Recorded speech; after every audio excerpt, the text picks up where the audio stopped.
We will call up our last three witnesses, Lieutenant Colonel Chavez Cammon with Louisiana State Police, Lieutenant Colonel Kenny VanBuren with Louisiana State Police, and retired Captain Mark Richards, Louisiana State Police. And as the witnesses before, if any of you have opening statements that you wish to make, you're certainly welcome to do it. Just be reminded, make them within 3 minutes. Whoever wants to go first. I'll definitely go first. Chavez Cammon, Louisiana State Police. I'm currently the Deputy Superintendent over Patrol. I'll start my opening statements by just giving you a sentence that I've been pondering and have been keeping close to my heart. But I use this a lot in my leadership role now, and I talk to our commanders about changing hearts and touching lives. Changing hearts and touching lives. Think about that for a moment. And I start off by saying thank you, committee members, for the invitation to come today and address you. I'm here today to address questions in reference to my role, duties, and knowledge of the tragic death of Mr. Ronald Greene. Also, as a humbled, dedicated, and passionate leader, I would like to address any concerns lodged against my name, my character, or any questions or information you may have me to answer today. Over the years, I've gained a lot of respect for this thing called leadership. What I've learned is this: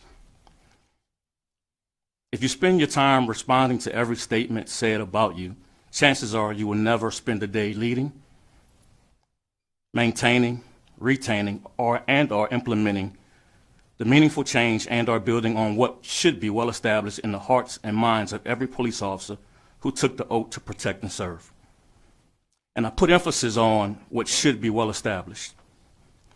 And this part for me hits home because as a student of leadership, leaders should be very intentional about the expectations of every officer or trooper who wear this badge. Now, while I'm here today to speak about those concerns, and I'll tell you this, I completely understand that there are many questions that need to be answered. Let me be clear, my testimony today is not about me. It is my hope and prayer that I can help to answer questions that you as a committee, the Greene family, Ms. Mona Harden, and the community so rightfully deserve. Also, for the many Department of Public Safety commission and civilian employees who come to work every day doing the right thing for the right reason, they too have asked many questions. Most importantly, I hope sooner rather than later that Ms. Mona Harden and the Greene family will get all the answers and that justice will be properly served. In my opinion, as a 23-year member of this law enforcement profession, I am deeply saddened and disturbed by everything that we have seen so far regarding those officers, the officers who were on the scene on the night of, or the morning of May 10th, 2019 with Mr. Greene. Those who completely disregarded their training as well as their oath, as we as troopers and public safety servants raised our hand and affirmed. We affirmed that we will support the Constitution and laws of the United States, as well as the Constitution and laws of the state of Louisiana. We all said that we will faithfully and impartially discharge and perform the duties incumbent upon us as police officers, according to the best of our abilities and understanding, so help us God. As a senior member of Louisiana State Police Agency, I want to apologize to the Greene family. I want to apologize to Ms. Mona Harden. I want to apologize because we really shouldn't even be here today. I firmly believe that every law enforcement officer who acted in a careless and reckless manner regarding the death of Mr. Greene should be held accountable. To have a complete disregard for the sanity of life is unacceptable. And if you can hear my voice today, please hear me, because I want you to know that you have my complete commitment, and I will ensure to you that We are working every day now to make sure our troopers and our personnel are trained and that they're educated and understand and have a heart for the people for which we serve. Finally, committee members, as I begin my opening statement with these words, changing hearts, touching lives. If I could for one moment before my time runs out, I want to address you as a father. It hurts and it's frustrating to explain to my son, who has seen the same video footages that this whole world has seen, of troopers who wear the same uniform that his daddy wears.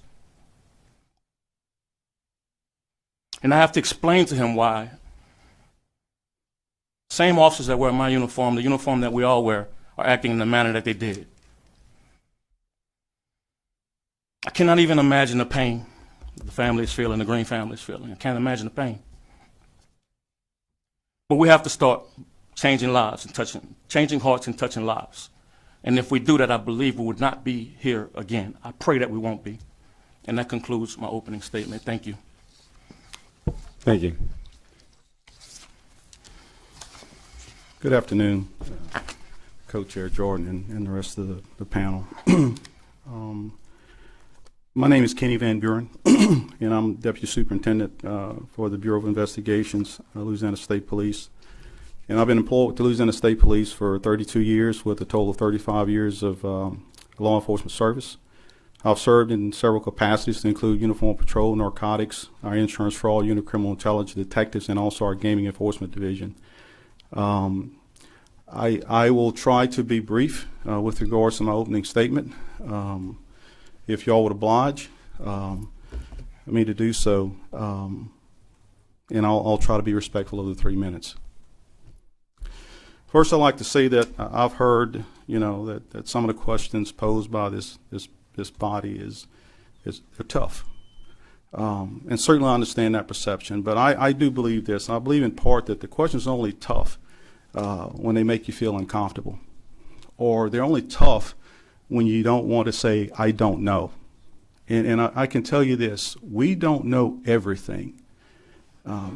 This is one of the most unusual situations I've seen in 35 years. There's nothing normal about this. And so we all understand the reasons that we're here anchors to a very horrible situation that occurred before, by and large, our current executive staff had any influential decision-making authority relating to the beating death of Mr. Ronald Greene. And as for me, at the time I was a captain in our agency's gaming enforcement division, but today, I do not offer that as an excuse not to answer your questions. You deserve more respect than that. I will not hide behind ongoing investigations. If you ask me a question, if I know the answer, I'm going to give it to you. If I tell you that I don't know, it's because I honestly just don't know. If I tell you I can't remember, it's because I can't remember, and it's for no other reason. So you've heard it said that we usually don't comment or offer our beliefs or opinion when it comes to cases before they've been adjudicated, but yet we're here. I can say this, and I think we'll all agree, based on what we have not seen, there has been no indictments, there's been no arrest, so therefore there are no pending adjudications. And so in my view, once again, if you ask the question and I know the answer, I'm going to give it to you. So honestly, I'm left mystified that there have been no indictments or arrests, to be quite honest, in the beating death of Mr. Greene. Of course, during the last hearing, I heard DA John Belton mention that an agreement had been reached with the U.S. Department of Justice to press forward with pursuing criminal charges at the state level, which was very much pleasing to hear that. And obviously, none of us can predict the outcome of a grand jury, should there be one, but I'm hopeful that Mr. Belton will be able to reach an appropriate result. So today I commit to you that I'll do my very best to maybe, just maybe, piece together this shattered glass of moral rightness, is what I call it. But let me be clear. Look, I don't like being here any more than anybody else, given the circumstances. Being forced to deal with the ruins left behind by those who chose to defile our agency and our agency's core values. So all of us are being forced to deal with today should have been addressed a long time ago. It should have been. We've been dealing with this for 3 long years, starting May 10th of 2019. And that, to me, is unacceptable. I don't even have the words to adequately describe what I've seen and what I've learned about how Mr. Greene was killed. It's tragic, it's heartbreaking, it's disturbing, horrendous, and for me, none of these descriptives adequately describe what we all have seen and what I personally feel. I've heard testimony where some have been reluctant to say Mr. Greene was beaten to death by state troopers. And as much as it pains me to say that he was beaten to death by troopers, what I feel is nothing in comparison to the pain that I sense Ms. Horton and the rest of the Greene family are experiencing and have been experiencing since 2019. So in my view, Mr. Greene should not have died on the side of the road. Not in the manner that he died, not like that. 2 meetings ago, Sergeant Scott Davis, our agency's use of force expert, who courageously stepped before you, he characterized, and I quote, he said what he saw was torture and murder. That's what he said. And so hearing those words was shocking. And the words weren't shocking because he said what he said, but rather because it caused me to pause. And it allowed me for a very pensive moment of reflection, which also provided me an articulable description of what I struggled to define for myself: torture and murder. So this afternoon, as I sit before you, I want you to know that I'm not one of those who are going to try to hide behind the response of claiming ongoing investigations. I'm not going to do that. I understand, and I am too sensitive to the concerns regarding saying something that could potentially prejudice a process or could be used in an attempt to impeach someone's testimony in a future proceeding. But I can tell you this: the state police does not have an active or ongoing criminal investigation. Now, I can't speak to what the federal government is doing. I have no idea. You have heard the same things that I've heard, so I can't speak to those issues. Lots of attention has been given to Lieutenant Clary's body-worn camera video, the fact that what's been alleged that he hid the video.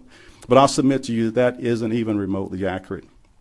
The video was properly labeled and uploaded to evidence.com. It's a video repository on the same morning of Mr. Greene's death.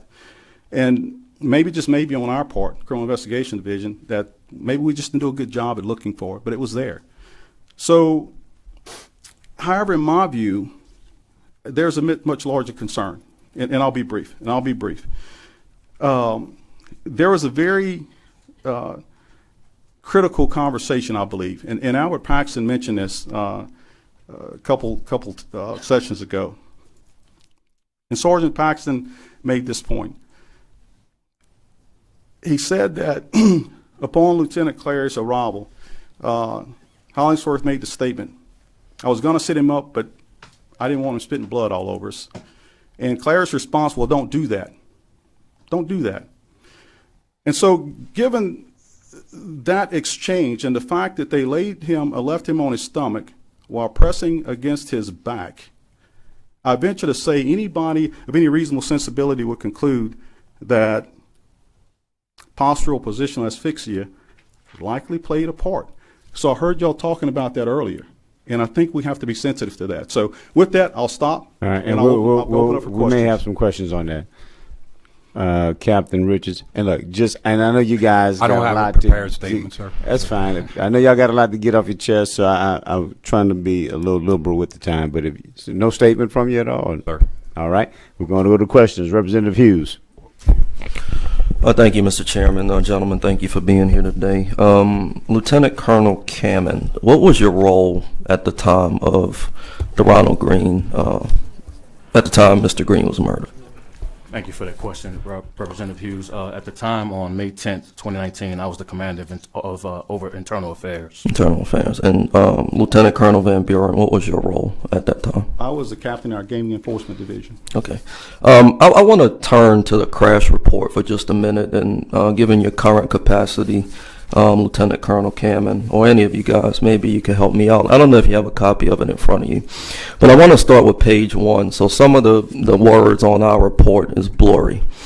On the first page, I see 2 boxes checked. I can make out fatality, but the box above fatality, what box is that? Because we can't make it out on our paper. In a moment, let's see if I can grab that report. right here. I can't make it out on my paper. You're on the first page, sir? No, yes, page 1. Get my glasses. I'm too old. Photos made. Okay, so where the fatality box is checked, Yeah, the box above that. photos made. What does that mean? It means that there were photos obtained from that crash scene. Okay.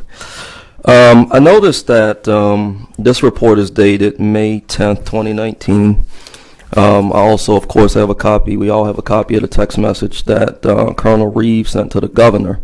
And in that text message, he says, quote, "But a violent, lengthy struggle took place. After some struggling with the suspect, troopers were joined by a Union parish deputy," et cetera, et cetera, et cetera.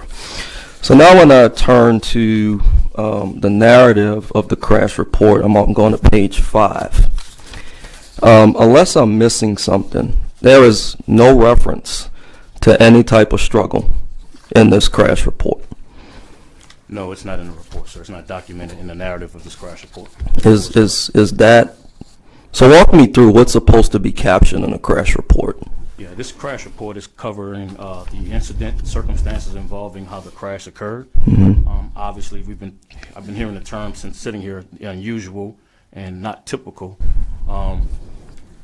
I can tell you, I can't speak to how the trooper Corey York documented here, but I would tell you if I arrived on the scene and got or learned of information that a use of force occurred, because I believe that's important documentation, I would have listed that in my narrative here. In my opinion, I would have. Yeah, I just don't understand that death is classified as a fatality. I mean, it's clearly, documented as a fatality. Colonel Reeves clearly referenced the struggle in his communication to the governor, but there's no reference to the struggle in this crash report. And I don't know if that's just how troopers are trained or if it was intentionally left out. But that I just find that strange on my end.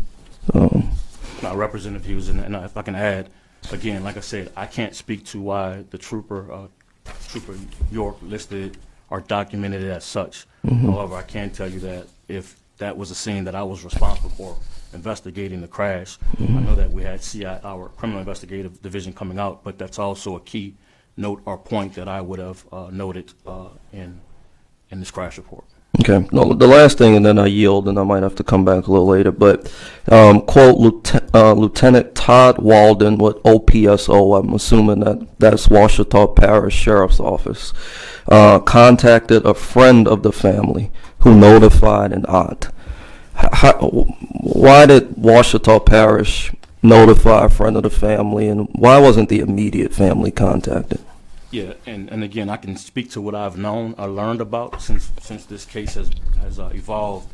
What I have heard or learned about was that there were attempts to reach family members, but they could not. And from what I understand, Lieutenant Todd Walden here was aware of the family or a family member and was able to make contact with the aunt. If I'm not mistaken, and I wouldn't hold me to it, but I believe it was documented somewhere that attempts were made to contact. In every fatality that we work, let me just say this. We go through every length and every effort to notify. Our personnel will do that. But there are many times, too, where we use the resources of those other agencies that may have relationships, that may know a family member. In this case, it appears as though that they documented a lieutenant that reached out to the aunt. Okay. That's all for now. Thank you, Mr. Chairman. Thank you. Representative Marcel. Thank you. Lieutenant Colonel Chavez, Yes, ma'am. you are now in what position? I'm now the Deputy Superintendent over Patrol. Deputy Superintendent. But at the time of Ronald Greene's death, you were I was the Captain over Internal Affairs. Captain over Internal Affairs. So walk me through this. When did you become aware of the video of Ronald Greene's death? Can you tell me that? I'm glad you asked that question. And as I hope we can note, I submitted some documents to the committee prior to arriving that cleared. I've heard that being said or mentioned that I was over Internal Affairs and had complete knowledge. I don't have but a short time. Okay. When were you made aware of the video and by whom? Because we had some people to come here and testify, right? Yes, ma'am. Sergeant Brown, I think it was, with the use of force expert. I got the, Davis, Scott got- Davis. I'm sorry, Scott Davis. Yes, ma'am. I got the complete briefing when I was appointed in this position. I believe it was sometime in April. Appointed in which position? The new position? Yes, ma'am. So when you were over internal affairs, Can I explain that? can I ask you a question? Yeah. Okay. All right. So when you were over internal affairs, you did not speak with Scott Brown or Scott Davis. What's his name? Scott Davis or Brown, Sergeant, about the video. That's the question. No, ma'am. You did not. So they didn't. The person that came and testified to us, that's the use of force expert. Who would that have been? Scott Davis, Sergeant Scott Davis. Sergeant Scott Davis. I keep calling him Scott Brown, but Scott Davis, right? So if he said to us that he showed you the video, and that's the person that I think you referenced her that's called it torture and murder. Is that accurate? Yes, ma'am. Okay. So you gave us a statement and you said you were so sorry, for, and I'm not saying you're not. Do you think it was torture and murder? Would you agree with him? You heard my statement, ma'am. I would totally agree with him. You totally agree with that. It was torture and murder. Okay. So then if you were to have seen this video at that time when you first saw it, were you in internal affairs at that time? No, ma'am. You weren't. No, So you ma'am. never saw it.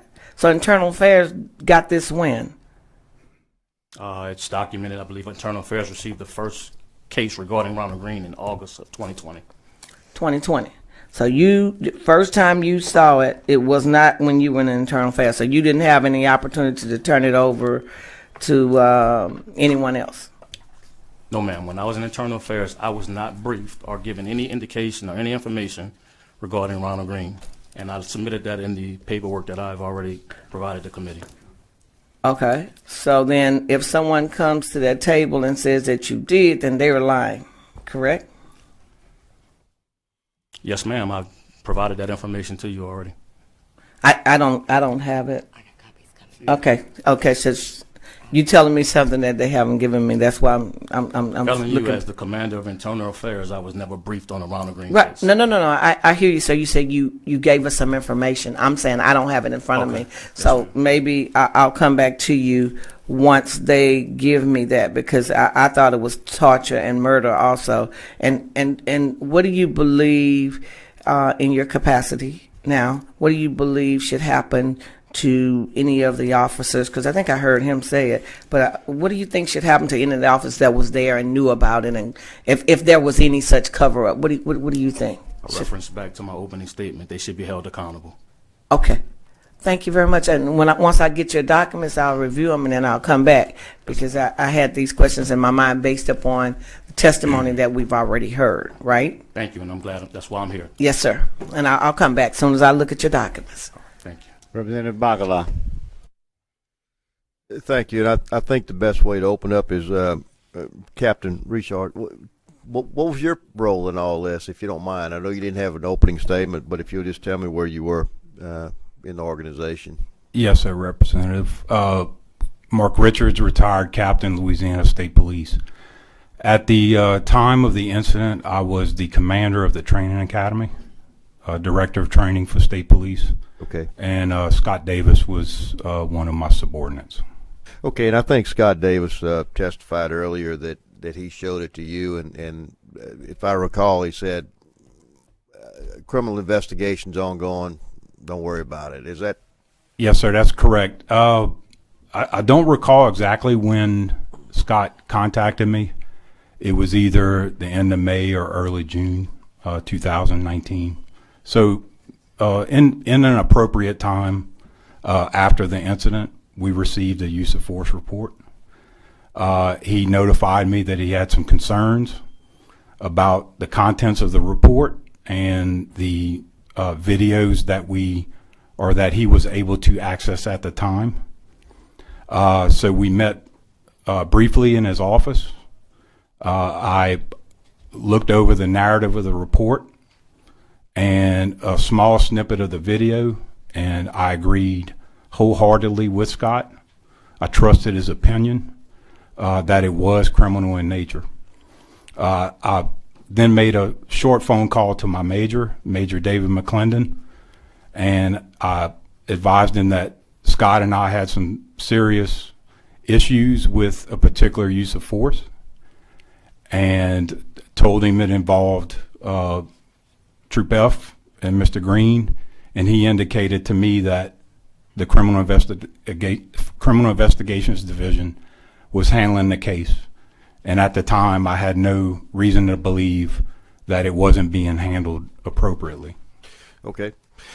Okay, so you feel like you saw what you thought was potentially criminal behavior, reported it up the chain of command, and you learned from the chain of command that there was an ongoing criminal investigation. So it would seem, at least, that okay, everything's as it should be. That's kind of how you felt? Yes, sir. I actually expected for Scott to be contacted by the CID to do a more detailed use of force analysis, right, as he had been asked to do many times before, either by CID or by Internal Affairs.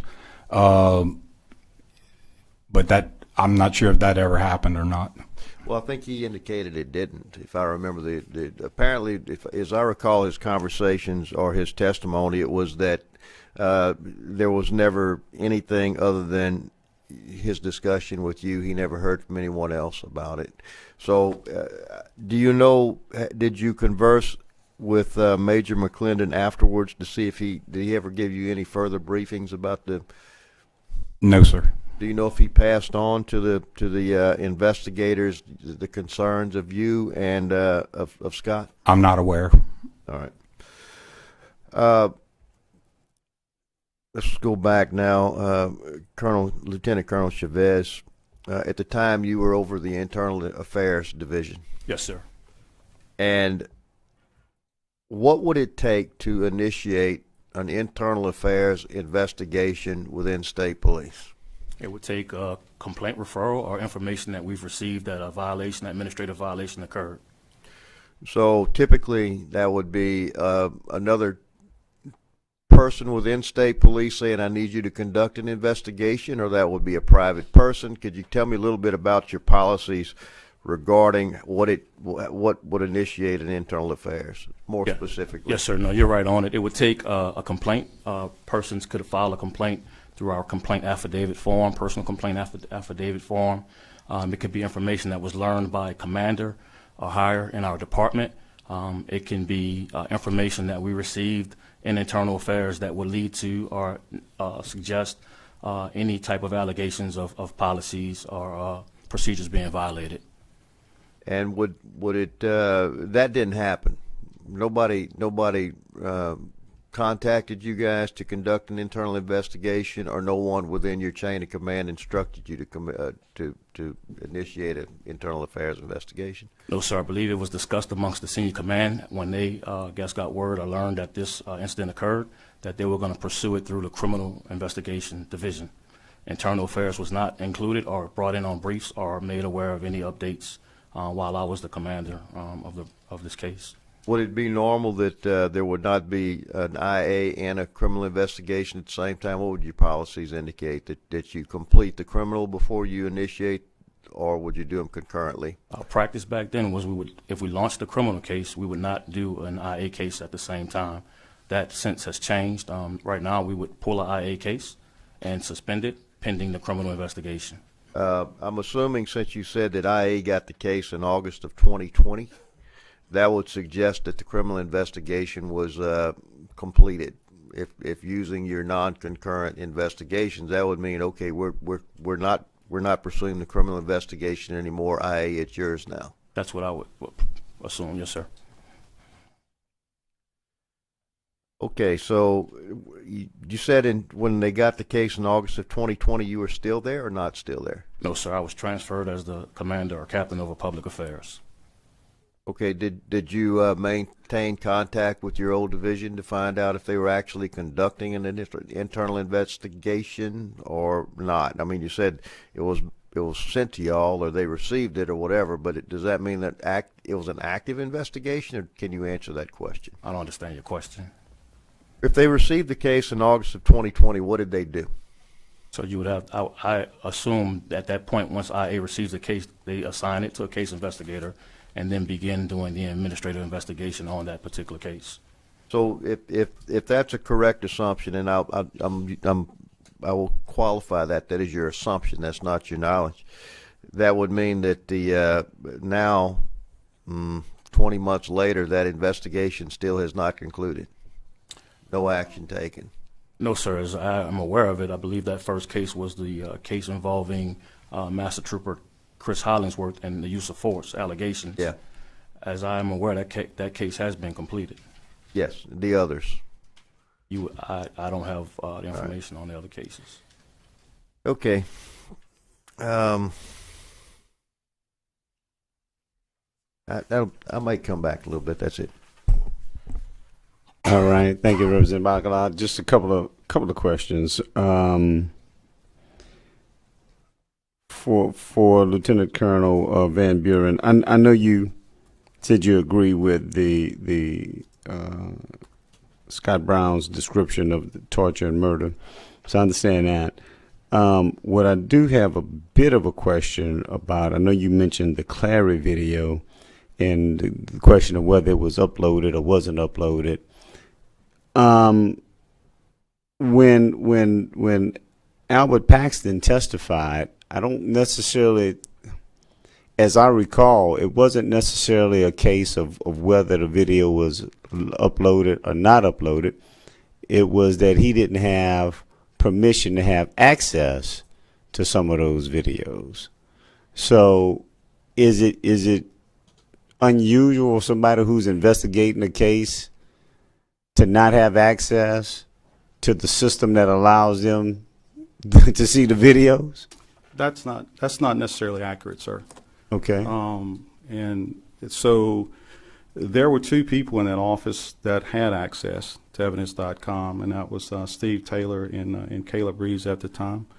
Again, having access, I can tell you this, that Albert Paxton did access evidence.com. It was in July of 2019, which was the month prior to him actually submitting the case file to the district attorney's office. So that was not necessarily an accurate statement, and we can show that by way of audit trail. Yeah, but okay, and I'm not necessarily disputing with you on that. But so it's Caleb Reeves, same Caleb Reeves that is the son of former Colonel Reeves. Correct. Same Reeves that was in the meeting when they were talking about potentially violating the law or sidestepping some rules. That, sir, I can't speak to because I don't remember that statement being made. All right. Well, no, that was made. I think that probably was. It wasn't. I'm getting my Scots mixed up. Not who's the older Scott? Scott Brown. Scott Brown. Scott Brown made the statement of the people that were in the room when there was talk of basically suppressing evidence or not turning evidence over and all that stuff. And he said that Caleb Reeves was in that room as well. I don't know if you recall it, but that was said in a prior meeting. So all I'm saying is, I'm not saying that maybe through other people in the office that he may not have had access, but it didn't seem, at least one of those people, I could see being in a position of not being very cooperative. Look, I can't dispute that. I wasn't there, but to say that they did not have access is all I'm saying is it's not necessarily an accurate statement. And again, we can show and see those people who actually went in and out of evidence.com because of the audit trail. All right. To any of you, do you know or have you ever heard of some of the officers and maybe even Colonel Reeves using an alternative to regular text messaging like WhatsApp or Telegram or any of these other encrypted type messaging services? No, I'm not aware of that. I recall a conversation at our emergency operations center early on in Colonel Reeves's administration that him and Colonel Noel were discussing using an app to text message, but I don't recall what it was, and I don't recall if they downloaded the apps or used them. I just recall them saying that. Okay. And so just to be clear, I mean, messaging apps like WhatsApp and Telegram will allow you to send encrypted messages that'll be outside of what your phone provider could see or if download or what have you. That was what I derived from that conversation, that it was some type of app that was outside of regular messaging. All right. And do you know what the purpose of them, of anyone wanting to use an app like that? No, nothing was stated at that time. But it wouldn't surprise you if somebody used an app like that to try to subvert or get around public records request or any other type of. It wouldn't surprise me one bit. All right.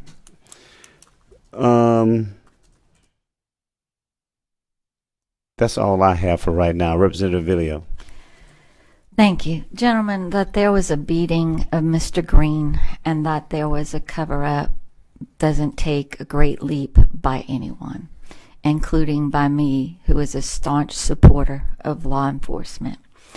But I don't believe it's my role to establish that evidence, and I trust that the U.S. Attorney's Office and the DA will do their job in that regard. What I'm interested in knowing is who at the top knew what and when. Lieutenant Colonel Chavez, at any time did you have any conversations with anyone with the governor's staff or the governor regarding the Ronald Greene incident? If so, when? No, ma'am, I have not had any conversations with anyone with the governor's staff. Who did you tell about the incident? When? Well, that's my question. At any time. The only time that I had official knowledge to respond was while I was in public affairs, getting requests from media. And I'm going to talk to you about the word you just used, official. And I'm going to talk to you about the words you have in your memo. And I'm going to see if I can get to the bottom of this. And I'll tell you why. You state that I was never briefed, nor did I receive any information directly related to the Ronald Greene case from LSP Senior Command. And you just used the word official. I'm not asking you officially, and I'm not asking you from LSP Senior Command. We all know there is talk amongst the officers or troopers, colonel, lieutenant colonels, etc., captains, sergeants within LSP. So my question to you then is unofficially, not in your role as commander of IA, did you have information early on about the beating of Ronald Greene? The only information that I would have received, ma'am, is what has been seen through media, through troopers and family members and people calling and talking about it. Lieutenant Colonel, you know Mr. Calvin Braxton, do you not? Yes, ma'am. And he was the former LSP commissioner, correct? Yes. And you know that you're sworn to tell the truth today, is that correct? Yes, ma'am. Did you not have conversations with Calvin Braxton in late 2019 or early 2020 regarding the beating death of Ronald Greene with the intent, specific intent for Mr. Braxton to relay that information to the governor's administration and or the governor? Not to my knowledge, ma'am. Well, that's something you would remember, correct? Absolutely. I know Mr. Braxton. Sure. Yes, ma'am. And it's your testimony that you never told Mr. Braxton that information. I never told Mr. Braxton in reference to what you're speaking about, ma'am, anything about talking to the governor's office about Ronald Greene case. Okay, and I want to be very careful. So let's take away the intent of telling the governor and or the governor's staff. Did you have a conversation with Calvin Braxton in late 2019, early 2020 regarding the Ronald Greene incident and any information you had regarding the Ronald Greene incident? Ma'am, not that I can recall.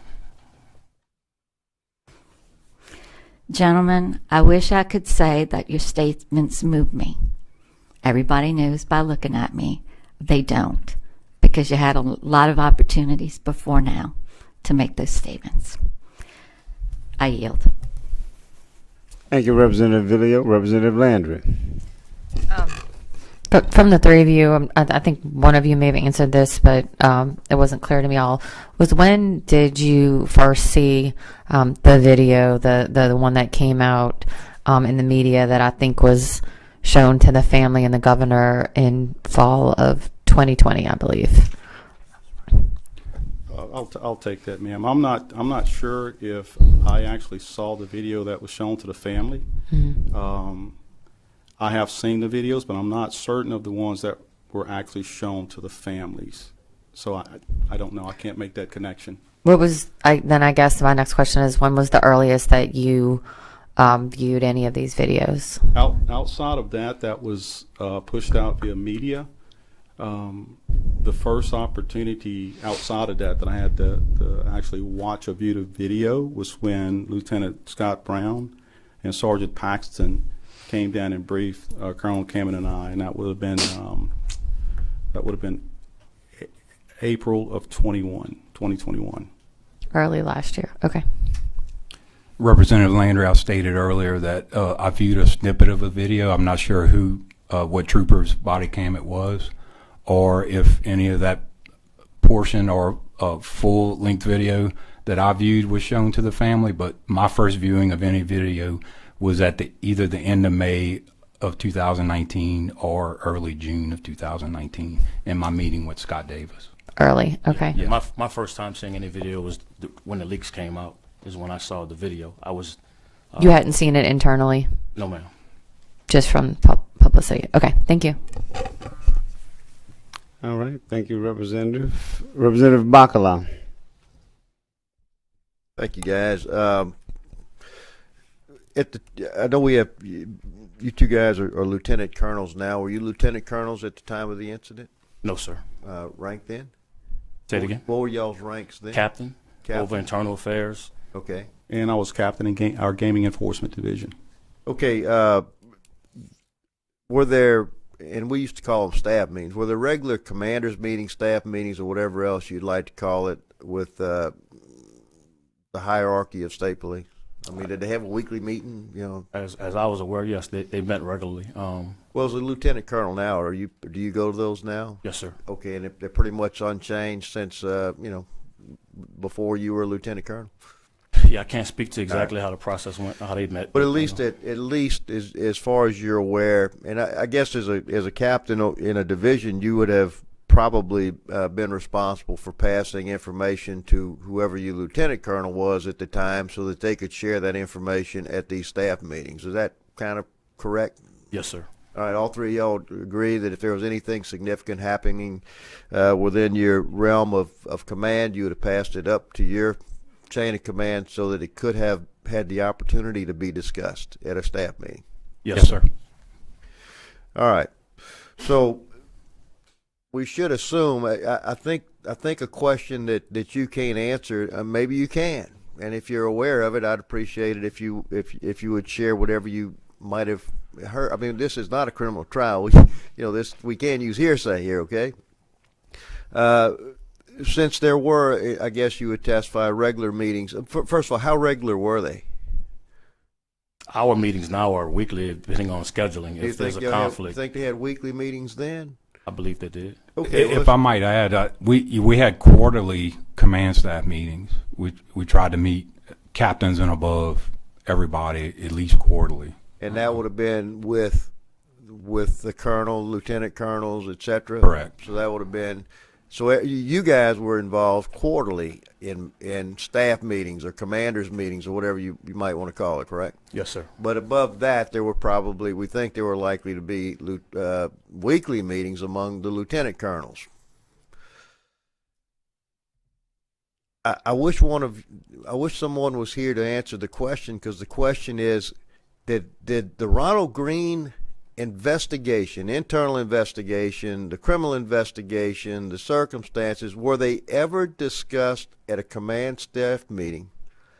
And how often were they discussed? Or was it just never discussed, which means somebody just ignored it? I guess you guys can't answer it, but I think it's an important question that we should ask. As far as the commanders meeting, I don't recall us having a discussion about I don't recall the Ronald either. Greene case in the quarterly meetings that we would have. Well, and listen, it's quarterly, so maybe there was no need to talk about it if it had been talked about, in the 2 months prior to the third month quarterly meeting. But would you guys agree that something of that magnitude would be probably the number one topic, or should have been the number one topic in any commander's meeting? I would say absolutely, sir. And I'm going to tell you, I don't sit here making excuses for those failed points. And as I said earlier, this is one of the craziest things I've ever seen in 35 years of wearing a badge. This makes absolutely no sense. And listen, a lot of troopers have reached out to every one of us on this committee, and I have not heard any state trooper yet say they're disappointed that what we're doing. They say that what we're doing needs to be done, that we need to help. They're not happy either. All right, so I think the average trooper is very much feels the way the average citizen of this state does. So, but okay, so let's go back. So we there were staff meetings. You weren't privy to the weeklies, if that's in fact what they were. You were participants in the quarterlies, and it never came up quarterly. That's correct. All right. Let me ask you this, and this is what should have happened on May 11th, and May 12th, and May 13th of 2019? I'll answer that question. What should have happened is that those who have been accused of thrusting themselves in the midst of a criminal investigation, and in particular those who are outside the Bureau of Investigations, they should have allowed those investigators, those troopers, to do their jobs. I do believe that there was a lot of overreaching, in my opinion. Wait, hold on. You said you should have allowed the troopers doing the investigation to do their jobs. That implies that someone prevented them from doing their investigative job. That is what has been articulated, and unless that's something you're aware of, or just something I that was you've not heard? personally involved in it. I'm just going off of what has been said to y'all. All right. Okay. I'm good. I wanted to stop right there, but keep going if you don't mind. Yeah, and so based on that, if that be true, they should have been allowed to do their jobs without interference from people who were at our level back then. Well, I've heard the word interference before, and that was Colonel Reeves said he did not want to interfere in the investigation, so he did not. But I kind of take the opposite approach.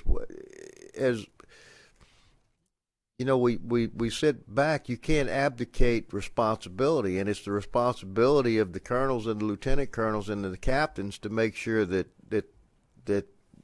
these things are investigated properly.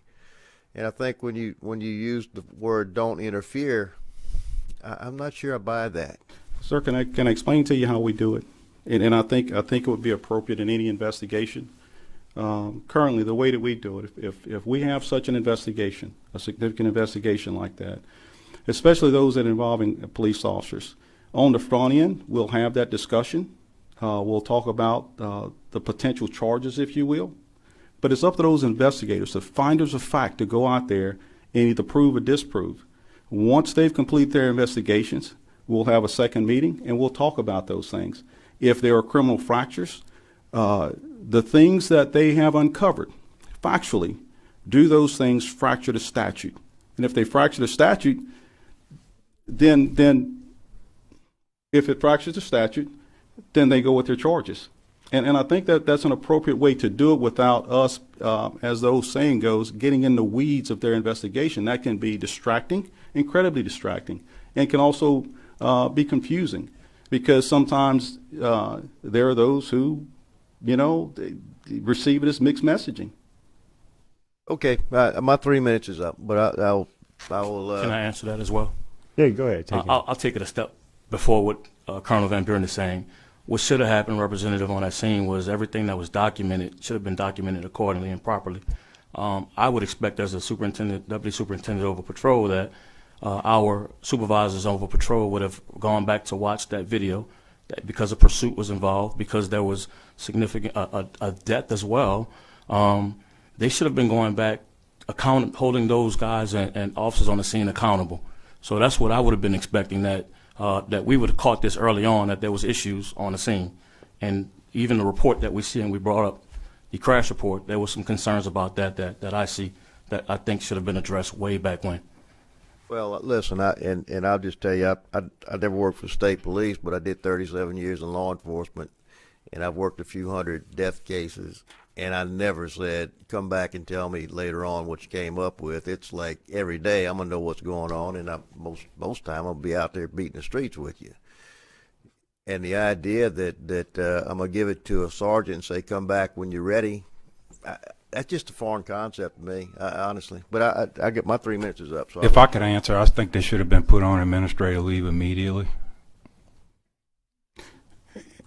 And Representative Michael, if I may, you have the way that we're structured. You have sergeants at the ground level, you have lieutenants in that field office, you have commanders, and you have majors. In my opinion, I think us as lieutenant colonels getting that far in the weeds, it really sort of confuses some things. So there is accountability. We do have optics. It's just that we're not in the weeds.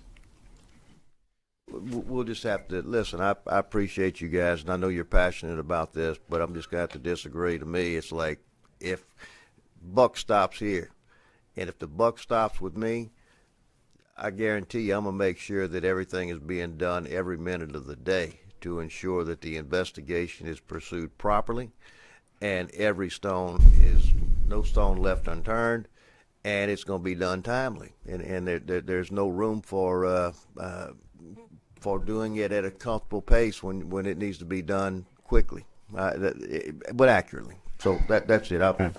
Thank you. That's all right. Representative Nelson.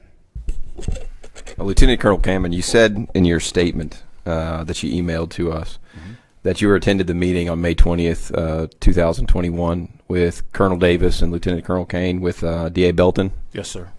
So you said in your response to that, it says, during this meeting with D.A. Belton and LSP staff, we had a very deliberate discussion in reference to Lieutenant Clary's video and the actions observed by the officers on the scene and whether or not additional charges were warranted.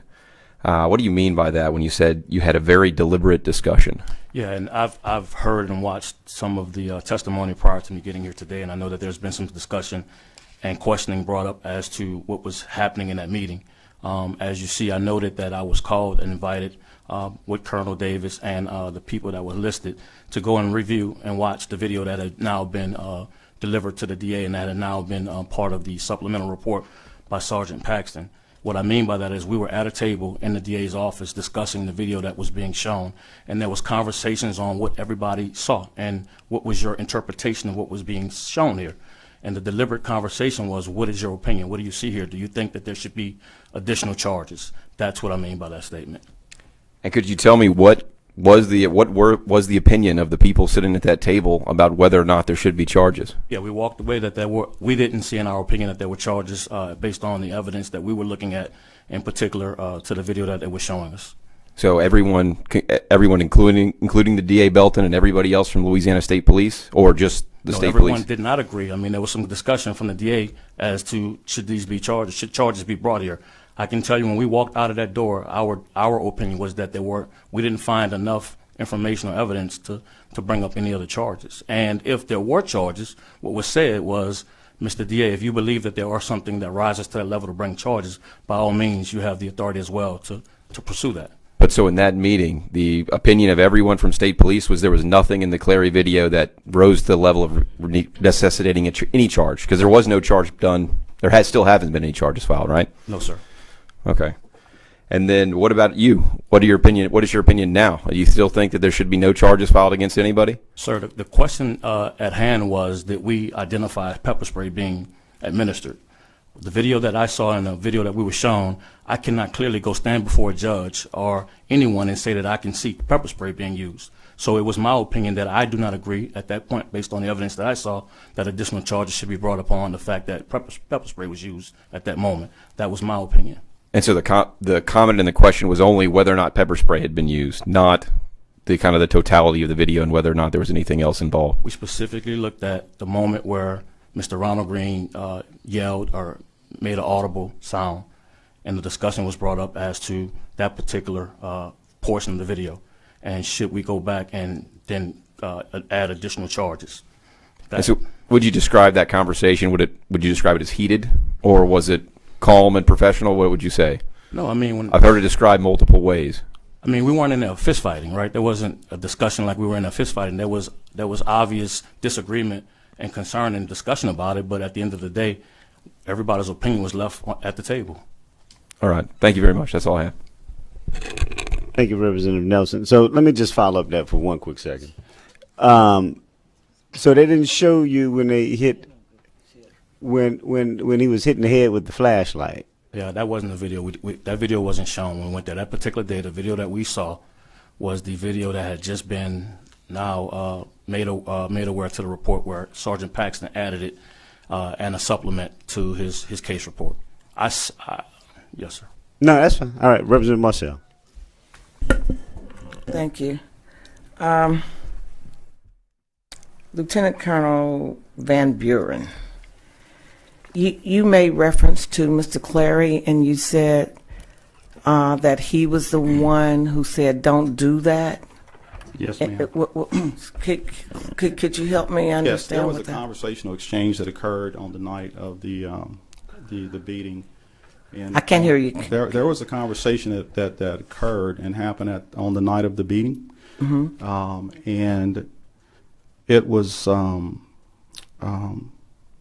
Hollingsworth, Trooper Hollingsworth, and he made the statement that let me go About back and spitting the find it. blood up or Let me go something, back and right? find it. I've got it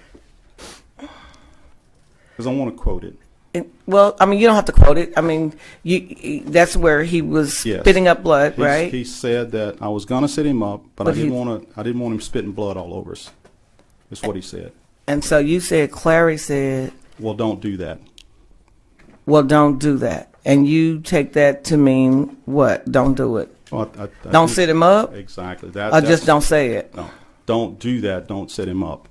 Is Don't. is the way I appreciated that. Okay, so you talked about the trail of the body camera footage where you all can see and access and see who accessed it, right? Yes, ma'am. Tell me, were you aware that Clary accessed this video while he was saying that he did not have the video? That there was no video? It certainly, in the audit trail, it certainly shows. Audit trail? That's what I'm talking about. Yes, it shows where he uploaded it, and there were several other people who actually. I know you accessed talked it. about it was there. Right. We got that. But I think at some point, well, some of the testimony that we've heard is that Clary said that the video didn't exist. You unaware of that?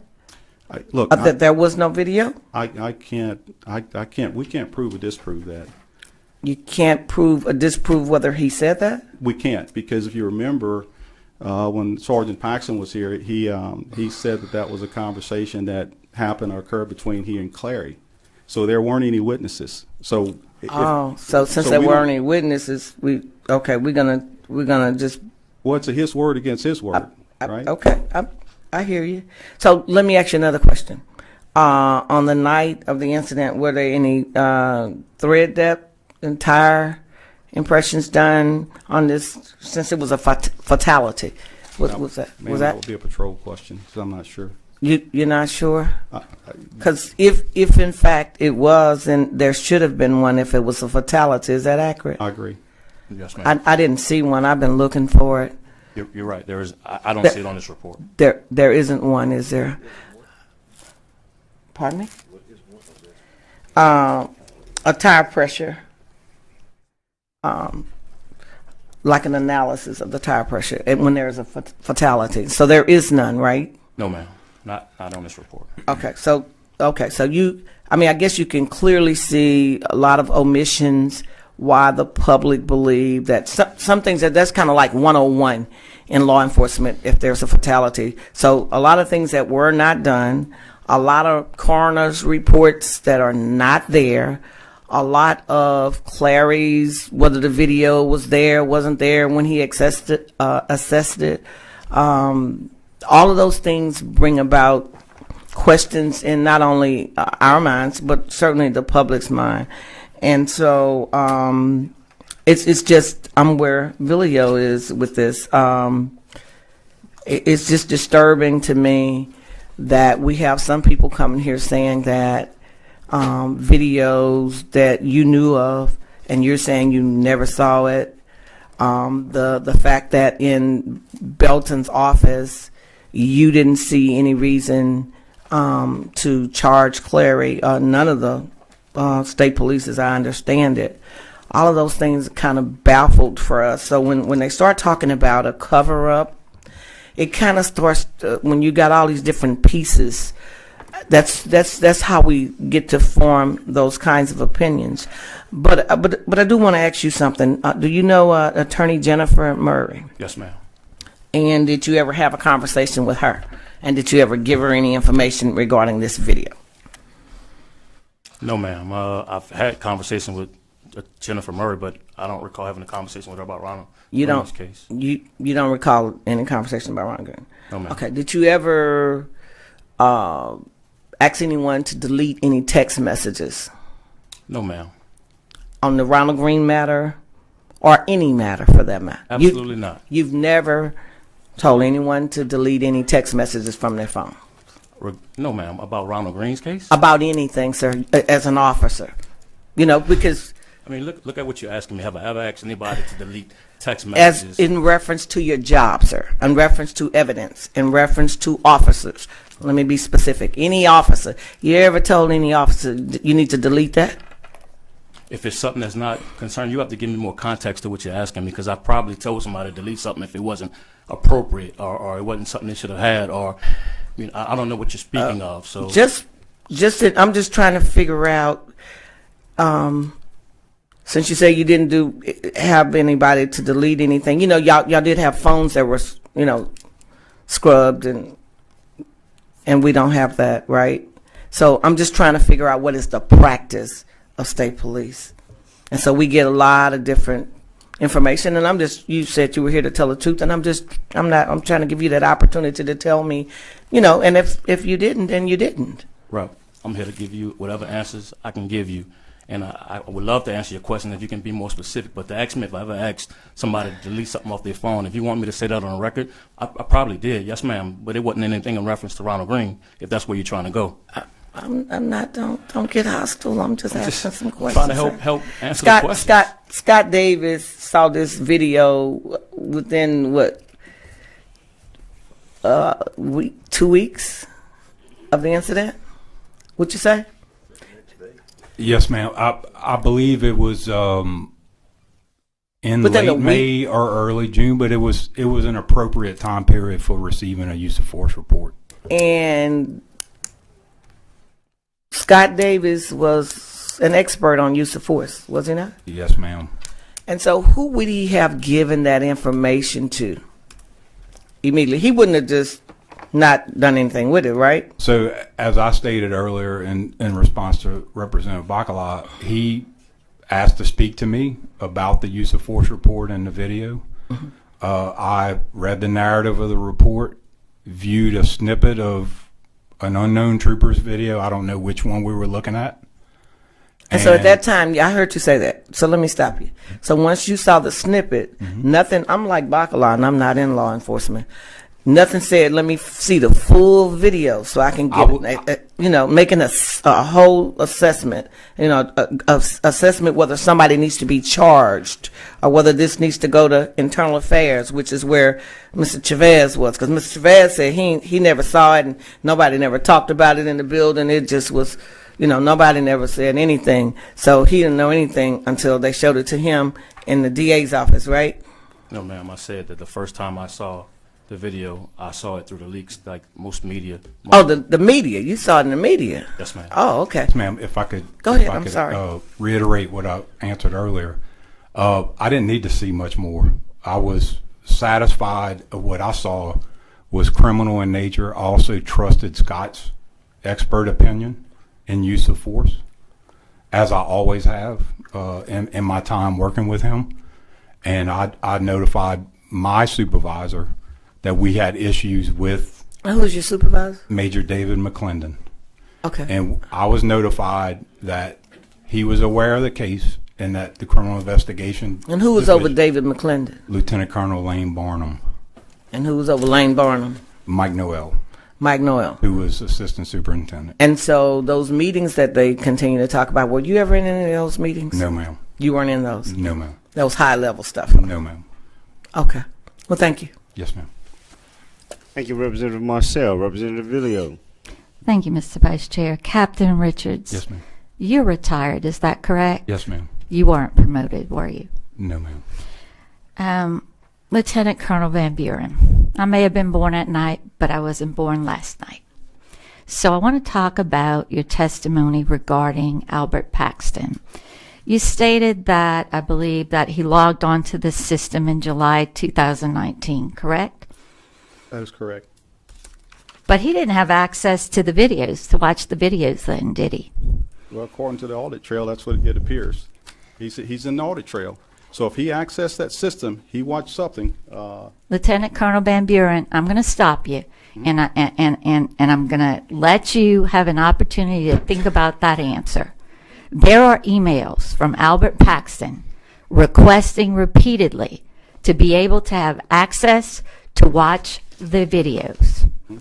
He couldn't search for videos, and he couldn't watch videos without being granted access to the videos. Tell me I'm right or tell me I'm wrong. You're wrong. I'm wrong. Yes, ma'am. Okay. And when did he watch the videos, Lieutenant Clary's video? When did he watch Lieutenant Clary's video? Well, that wouldn't have been until after that particular video was identified. But that does not mean that he didn't have access. Ma'am, what I'm telling you is that he had access, he was given access, and if he didn't have access, he could have certainly requested access, and we can show that he was in the system. And you're telling me he could log on and he could search for Lieutenant Clary's video? He could have. He could have. Yes, ma'am. Okay.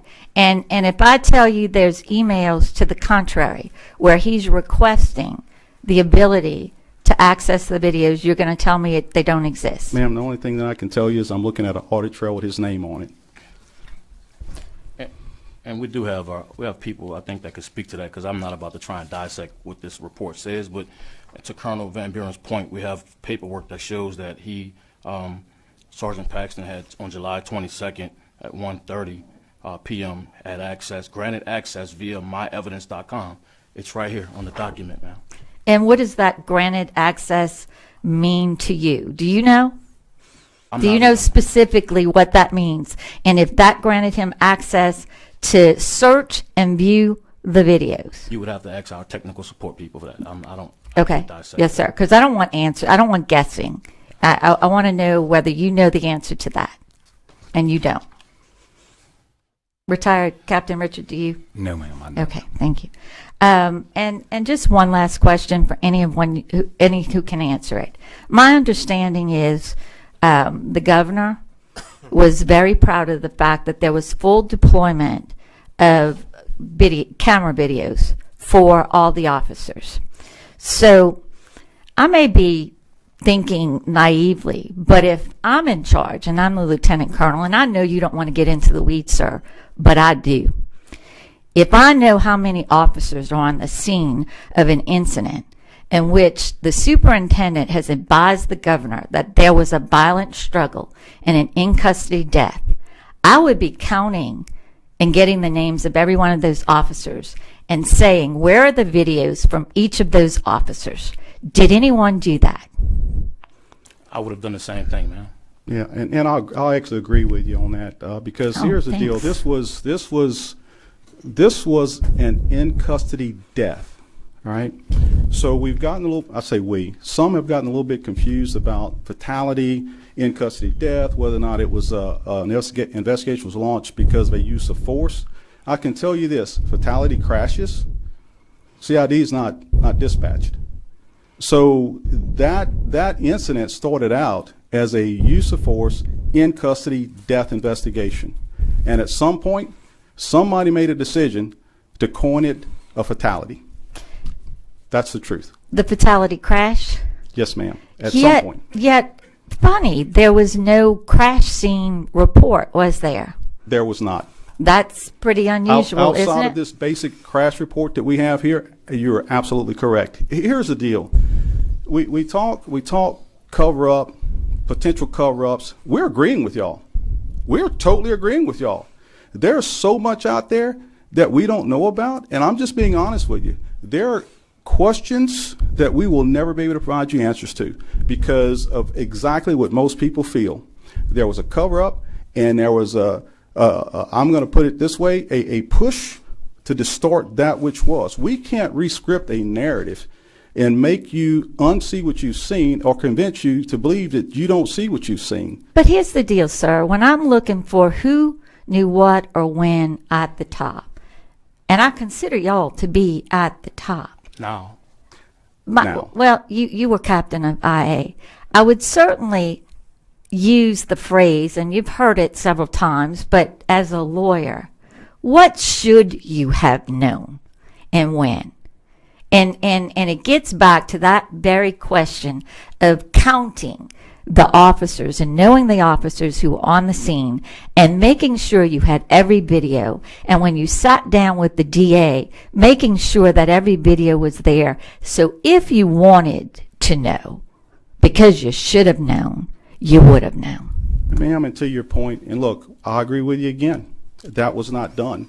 And that's why on the front end, I mentioned that was a CID fail point. We should have confirmed that. We should have verified that information, and we didn't. Now, here's the deal. Again, I was a captain in the Gaming Enforcement Division at the time, but you know what? I sit where I sit now, and I have to take ownership of that. And so I totally agree with what you're saying, wholeheartedly. You're absolutely correct. I yield. Thank you, Representative. So look, I guess here lies the question then. I think we're at the point since we all agree that there was a cover up, we agree that somebody took this from an in custody death to a fatality, right? Yes, sir. All right. What has been done since we've all reached that conclusion to find out who did that? So who changed it? Who's responsible for the cover up, and who's responsible from changing it to an in custody death to a fatality? Because if we can find out who it is, we know who was behind the cover up. sir, you have the same questions we have. I think the people with the answers are not here. Yeah, but you're the investigative unit. You're the state police. I'm trying to find out what effort have you guys made since drawing that conclusion to find out who's responsible. See, and here's where we are with all of this too. And I mean, let me just stop for a second. It's not enough to say, okay, here's the conclusion, and we agree and move on without finding out what's been done to correct it. You guys are state police. You guys are the epitome of law enforcement, or supposed to be, in Louisiana. It's not while we're here to investigate that, we don't have the resources, nor is it really our ultimate responsibility to come up with that. This is something that we're asking you. Let me ask it this way. How long have you guys reached this conclusion? That where you agree with Representative Video that it is a cover-up, that somebody changes from an in-custody death to fatality? How long has it been since that conclusion was reached by anybody? Well, I think for me early on, to be quite All right, honest. how about... I've been gone for 14 months, but this all broke in the media September 2020. I was retired on terminal leave 2 months later, but I think around the time of the media reports, it was very clear that a narrative was being pushed and that it was more to it than a fatality. Right. So at least 14 months. So I want to know from someone in the last 14 months what has been done to find out who was responsible for the cover-up. If you're telling me in 14 months you hadn't had any answers, then that'd be disappointing. Well, no, there's a lot of, and here's where we are. When you think about the moving pieces, and I'll say it that way, on the prosecutorial side of it, right? So we learned that this case had been shipped off to the U.S. Attorney's Office. We learned that D.A. Belton had it. I wasn't sure, personally, if there was necessarily anything else we needed to do, because I felt and believed at the time, I suspect that they still do, had all that information. So if we were going to look at, consider a grand jury, my belief was all that would come out. But I can tell you this, and look, I left uniform patrol nearly 30 years ago. But even when I look at this crash report, it's disturbing. Quite honestly, this is written and drafted like a basic crash report, a fatality crash. with reconstruction and all that is a lot bigger than this. And again, I believe it was an afterthought, and the fatality was just checked on this thing. No, and I get that, and so I will say this. I think that it's like this committee was put together, and today we've reached an agreement. We all agree it's a cover up. We all agree that something happened, and then tomorrow you read in the newspaper or see in the media that we've decided to conclude our business because now we've answered the question of whether or not there was a cover up. I would be just as disappointed if I were a member of the public and saying, well, why didn't they go a step further in finding out who was behind the cover up? And I'm saying I'm expressing that same disappointment to say that to draw the conclusion is not enough for me. And so, and I don't think that's what we were tasked with, and I certainly know that's not what you guys were tasked with. But that being said, Representative Bacala. That was a run-on sentence with my name at the end. I wouldn't. Guys, let me ask you, going back to the meeting with D.A. Belton, all right? And you said that the only thing that was shown in the meeting with D.A. Belton was that small clip trying to determine whether or not pepper spray was deployed. Yes, sir. It seems inconceivable if you're sitting down with D.A. Belton, not you. You're not running the meeting, right? But why in the heck would you pick out one small clip and concentrate on whether pepper spray was deployed when all you guys who have seen the video, all the videos, or the majority, characterize it, agreed with the characterization that it was tortured murder? Do you think it's odd that only one small clip was shown to D.A. Belton as you expected him to make a decision whether or not criminal prosecution was called for? I'll answer that. I was in that meeting. That video portion that we saw was what D.A. Belton showed us and brought for the discussion. Okay, so do you think he had all the videos? I'm assuming he did, but why would... And apparently, the characterization earlier in testimony that no one wanted to pursue the criminal investigation, and there was a disagreement over whether to go forward. Was the disagreement strictly over whether the pepper spray was a problem? So let me clear something up, because I don't know if on that meeting, May, whatever date we had on that meeting in May, from my understanding, D.A. Belton had already had all the other video. We were now discussing the new video that was being learned of by Lieutenant Clary. All right. Okay. And listen, I know that our acting chair has characterized this as a cover-up. I think everybody's agreed that none of us think it was properly done after. And I go back, cover up indifference, intentionally, keeping myself in the dark for plausible deniability. I don't know what the answer is yet. I just know that it just doesn't sound like it was very professionally done at the aftermath at this point in time. Thank you, Mr. Acting Chair. Thank you, Representative. And let me just be clear. I think they agreed to the statement of a cover-up. But let me ask, for Captain Richards, did anyone ever ask you to delete the Ronald Greene crash report or video from the shared drive?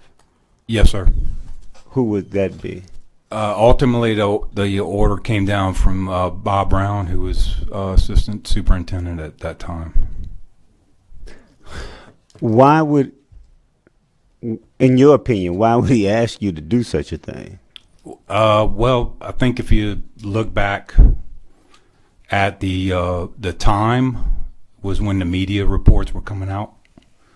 So I'm only assuming, I'm making an assumption on my part that public affairs had some conversations with media personnel. And who would have been public affairs at that time? Captain Cammon at the time. Okay. Lieutenant Nick Manali, specifically. And at that point, I think a decision was made to request us to block it, which was really irregular. I had never experienced it in my 8 months of being there. And I also talked to other individuals that had worked in the section a lot longer than I had, and they had never been asked to block a report before either.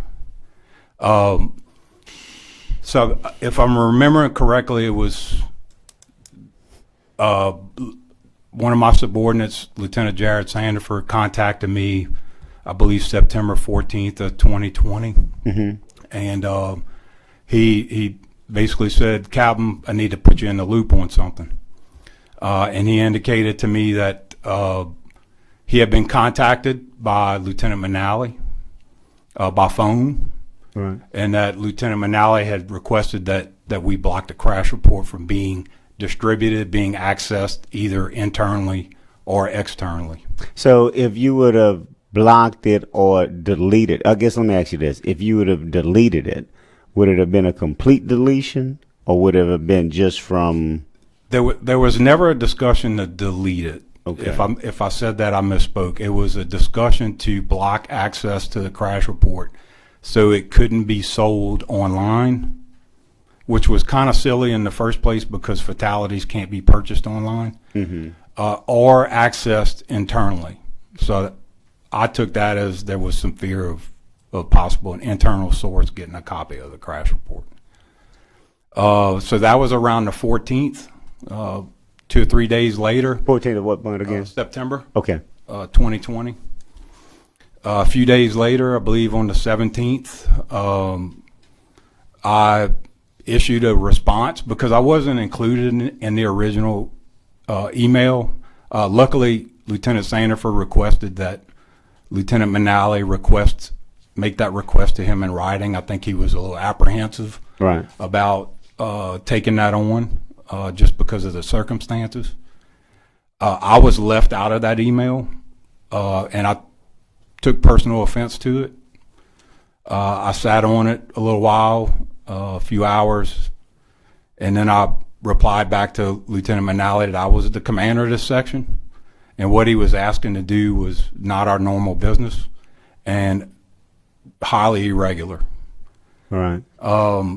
And I copied my major on that. I copied Captain Cammon at the time and Lieutenant Sandiford. Within the next 3 days, I got a phone call from Major McClendon, who said that Lieutenant Colonel Brown wanted us to block the crash report, that they had made a decision as a command staff to do that. And I told him I wanted it in writing, that I didn't feel comfortable doing it because it was so irregular. Right. Did they ever put it in writing? Yes, sir, they did. A few days later, I got an email from him, but I also issued a lengthy email to him stating my concerns, stating that I even cited the law, 32398, which covers traffic records, specifically says that while crash reports aren't public record and not subject to public records laws, that interested parties had a right to receive those reports. And interested parties being attorneys, of course, family members, and the media. And then I got a reply back from him in writing that Lieutenant Colonel Barnum had expressed to him that the department wanted the crash report blocked because the case was under federal investigation. And then he also issued some other directives on trying to find out how many or if any had been sold or accessed, and then if anybody requested the copy of the report, that we document that and forward that to legal affairs. All right. Why do you think they wanted a list of who had already purchased it? Can I speak to that? Well, let me ask him first. I'm asking him. It's my opinion they were concerned about people accessing the report for potential leaks. That's my opinion. But if it would have been sold, I mean, I'm not sure that would have, I mean, would that technically qualify as a leak? you can. I mean, you just legitimately purchased it. Right. So it was my understanding at the time that fatality reports could not be sold online. You actually had to go to a nearby troop. Okay, so you had to actually go Yes, into sir. the troop office. You couldn't do but that. there were people within the organization that had administrative rights in the traffic records system that could access those crash reports, and I think that might have been, in my opinion, again part of the concern. All right, you can go ahead. Just answered it. I You was just going to answered. say, I think if I recall, at that time, that was concerns about it leaking and getting out. So I think the call was made because this was ongoing and it was a federal investigation for the sake of this crash report being leaked out. I think that's why that was asked or requested. All right, no So problem. Representative Jordan, I think it's important to kind of go back to that timeline, is that these emails from Manali started around the 14th. The Chris Nakamoto story with WBRZ was on the 15th. The AP story by Jim Mustaine and Jake Blyberg was on the 18th. And in those stories, the pictures of the vehicle were exposed. Mm-hmm. And I think anybody that saw the pictures of the vehicle would question the authenticity and the validity of a crash report that said he died in that crash. Right. So let me ask you. I mean, in your opinion, is that all part of, if we're going to call it for whatever term we want to use, was that the beginning of the false narrative or the cover up or whatever term you want to use in your opinion? I don't know if it was the beginning. It may have been the middle. But it was part of It's it. definitely not the end. Okay. But it is a part of it. All right. Can I just add? Absolutely.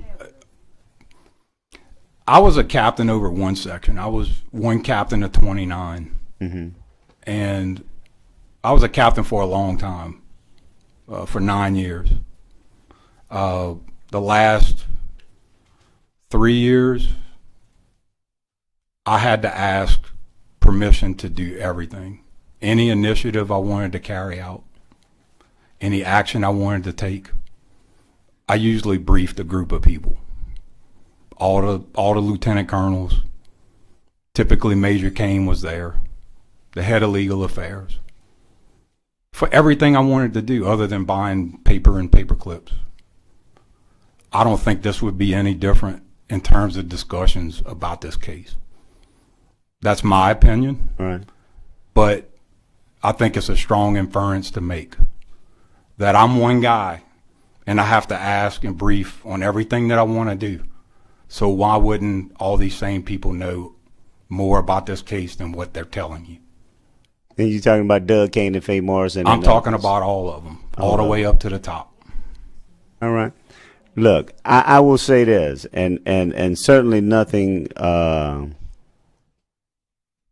slight on the troopers that remain, because I got respect for troopers that remain. But I will tell you, it every meeting I leave so disappointed by the good men that have left the agency, have left the organization since this thing began, and I count you in that group. So I mean, my appreciation to all of you, but I mean the folks that, I just wish that, and I'm not saying it wasn't your time to retire. So I'm not trying to insinuate what caused you to separate employment from state police, but thank you. Can I say something to that? Yes. And I know Representative Marcel has asked some questions of individuals that have retired in the past.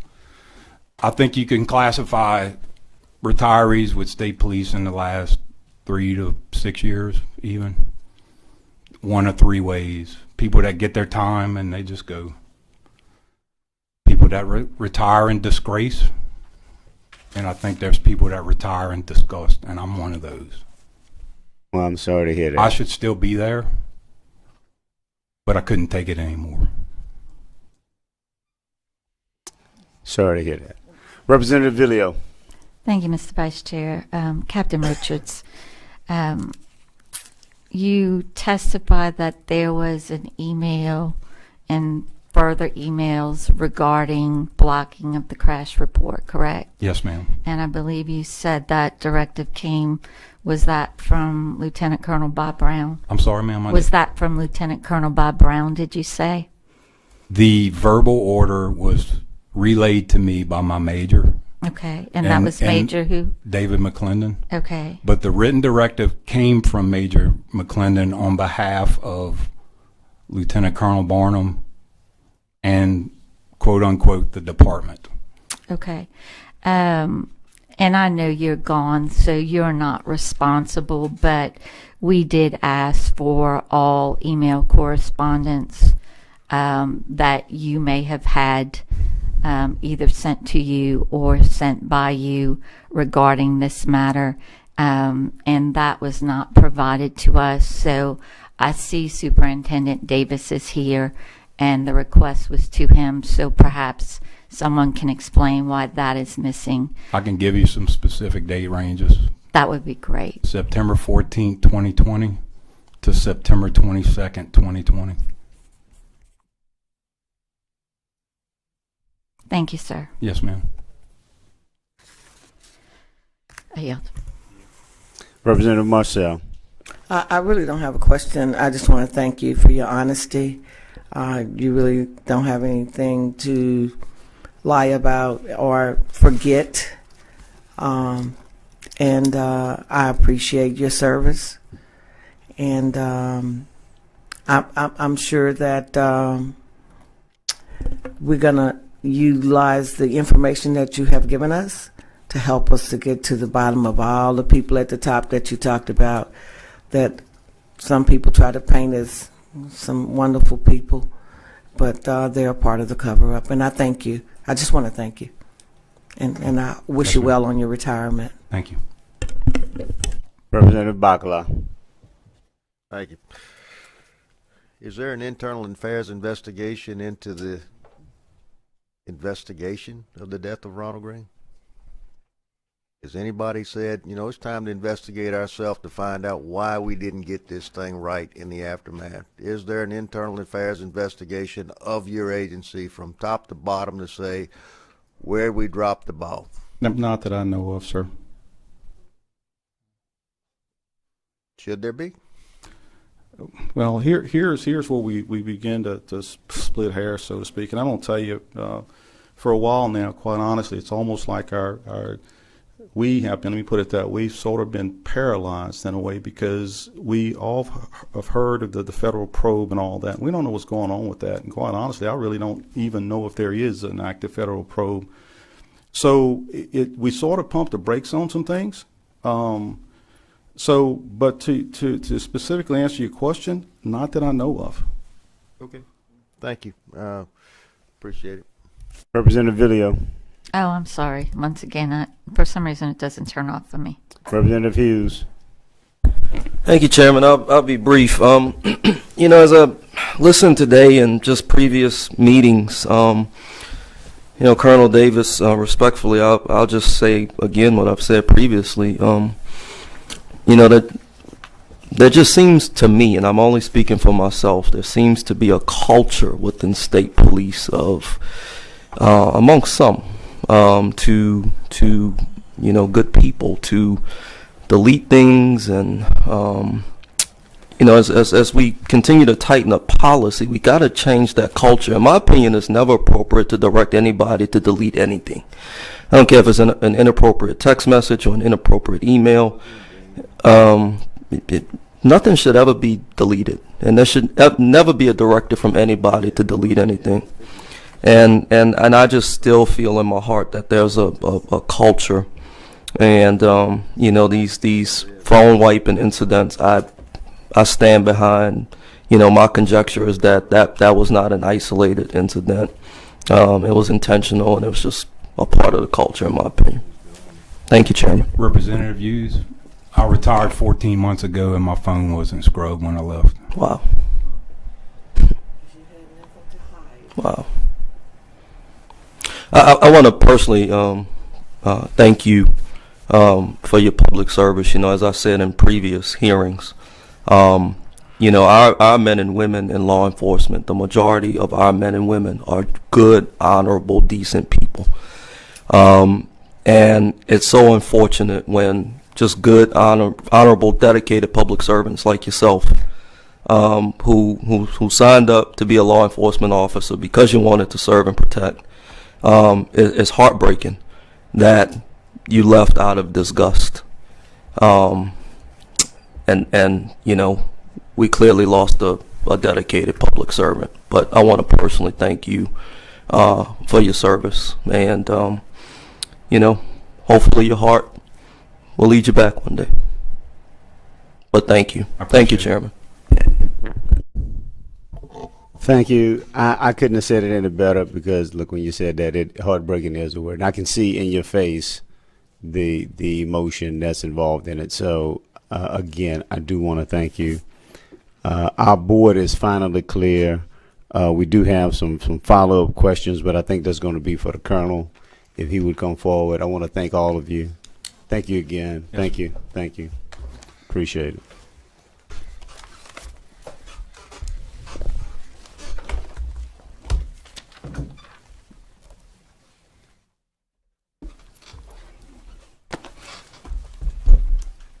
Colonel, I'm not sure if it's you. First of all, welcome.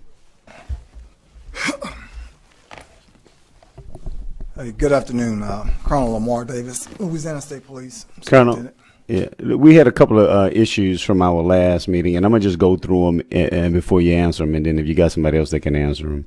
From our last meeting, we had one. We wanted to know the number of internal investigations related to Ronald Greene. So somebody was supposed to provide that information to us. That's one. Two, the number of people who have come under investigation related to Ronald Greene. And I'll repeat these if you need be. And then how many of those internal investigations are complete? How many of those investigations have resulted in sustained findings or findings of improper conduct? And lastly, how many internal investigations are ongoing? So anybody that can answer those, if you need me to repeat them, I know we went through them quickly. Okay, you should have. They said you got them. You got those sent to you ahead of time. So hopefully somebody has that and respond. Yes, sir. I have on my left my Commander of Internal Affairs, Captain Treon Lawberdane, and then Sergeant Richard Buckland from Internal Affairs. All right. Good Whoever afternoon, wants to Mr. start. Vice Chair and other committee members. My name is Treon Lawberdane. I'm the Commander of Internal Affairs currently. To answer your questions as it relates to internal affairs investigations that related to Mr. Ronald Greene, there were 10 IA cases that were directly related to that Mr. Greene's case. 10 people were investigated. 9 investigations have been completed. There were 14 sustainments and 1 IA case that's suspended pending the investigation by the IG's office. All right. So 14 sustained findings. I guess I'm going to start right there. So some, I assume some of the individuals had more than one Oh, yes, sir. allegation against them. Yes, sir. All right. All right. I'm going to open it up for any questions, if anybody has any questions on that. Representative Bacala. I doubt you'll share the specifics, but could you be giving a general idea of what was sustained? Was it I can give use of you, force sustained, or what? So I can answer that question. Okay. So the first case I'm looking at, use of force, body-worn camera, in-car camera, unsatisfactory performance, and conduct of becoming an officer. The next one, courtesy, and body-worn camera, in-car camera as well. The next one was different. So we have what's called a disciplinary review committee that people go before and the discipline is decided on. So for this case, when it went to the committee, there were 6 sustained violations. 5 sustained, 1 not sustained. And after the DRC met, they were changed to 2 sustained violations. And what were those violations? Okay, the original violations were use of force, use of taser, courtesy, treatment of prisoners in custody, body-worn camera and in-car camera, and conduct unbecoming an officer. So those are the 5 that were.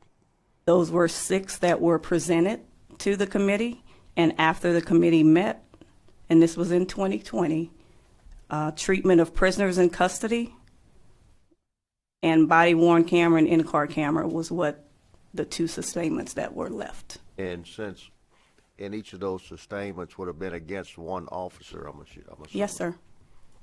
That's 3 different cases that I've given you so far. And when was, who is the committee? So the disciplinary review committee consists of, say, for example, there's someone who's being investigated for that person, their commander, the major, the lieutenant colonel over that section, and then all other lieutenant colonels as well as the colonel. And when were those cases? I'll use the word adjudicated. When did y'all make a final determination date? I don't. Oh, yes, I do. Just give me a second to flip, if you would.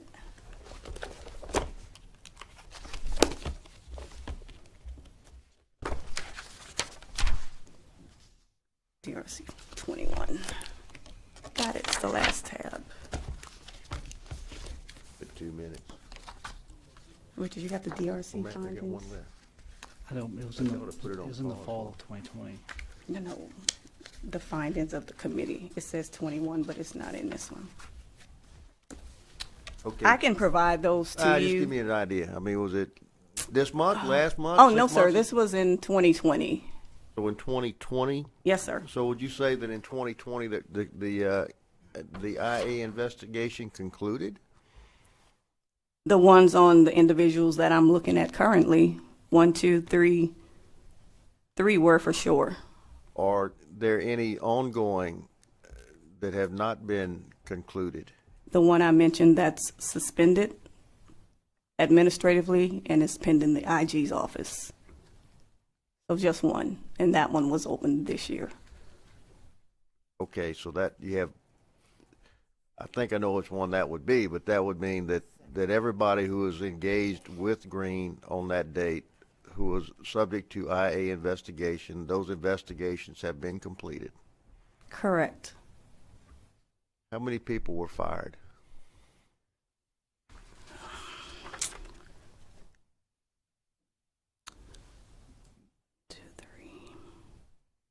I can say one's deceased. One is, that I see from this list, one is no longer employed here. One is currently, 2 are currently employed. Okay. Thank you. I think my time is up. Representative Video. Superintendent, do we have any indication of when the investigation regarding the phone wiping will be complete? No, ma'am. As indicated, upon the last committee and adhering to some of the advice that's been given by you all, the next day I turned to the Inspector General and made a request for them to investigate, obviously wanting to be transparent with regards to that investigation. I did ask that it be prioritized, and as such, they are working on that investigation, but that's all I know at this point. Thank you. Thank you. Representative Marcel. Yes, ma'am. Laverdane? Laverdane. Are you related to Representative Laverdane? Yes, ma'am. Oh, okay. I'll go light on you then. No, seriously. My in-law. Seriously, Yes, you ma'am. said that one is no longer, 2 of them are still there. One is deceased, and one left. How did he leave? Did he go out with a nice retirement party, or did he quit? He just quit, or? I'm sorry, I didn't finish going through my list of cases. But the of ones 10. that you referred to, you was talking to Bacalot. You said 2 of them are still there. Yes, One only of them 2 deceased, are still here. right? Correct. One of them's deceased, Mhm. and one of them is gone. Is what you said. He's no longer there. Well, we have a couple of them that are no longer here Okay, can you tell that me? have retired. Okay, that's what I'm about to ask you. So how did they leave? In the middle of an investigation, an IA investigation, they retired. That's what you're saying? One did in the middle of an investigation. And what happened to the other ones? The other two, their case was completed. They were just found not sustained. Not sustained. Yes, ma'am, for the allegation that was being And what allegations were those that they were found not sustained on? Interference was one. Interference? Yes, ma'am. Actually, two of them were interference. And the one that left under investigation was conduct unbecoming, interference, unsatisfactory performance. Okay. Thank you. You're welcome. All right, the board is clear. I don't think we have any other questions. Sir, thank you. Thank you for your time. Yes, sir.